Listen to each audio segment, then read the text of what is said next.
ब्रेकनंतर पाहूयात पुढची बातमी। नरहरी झिरवळ यांनी मंत्रिपदासाठी इच्छा व्यक्त केलेली आहे। यापूर्वी अध्यक्षपद भूषवलं, आता दुसरं पद द्या असं झिरवळ म्हणतात।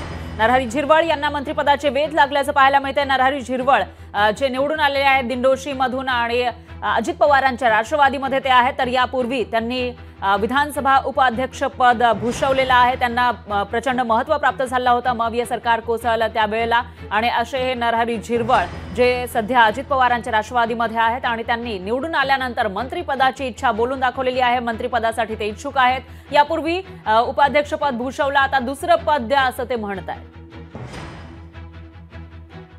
माझ्या अपेक्षेपेक्षा युवित तरुणांनी आणि लाडक्या बहिणींनी आणि त्याबरोबर दादाने जे सहकार्य केलं, फडणवीस साहेबांनी मुख्यमंत्री महोदयांनी जे सहकार्य केलं आणि त्या माध्यमातून जी कामं करता आली, त्यामुळे मला लोकांनी अगदी खांद्यावर घेतल्यासारखं वाटतं।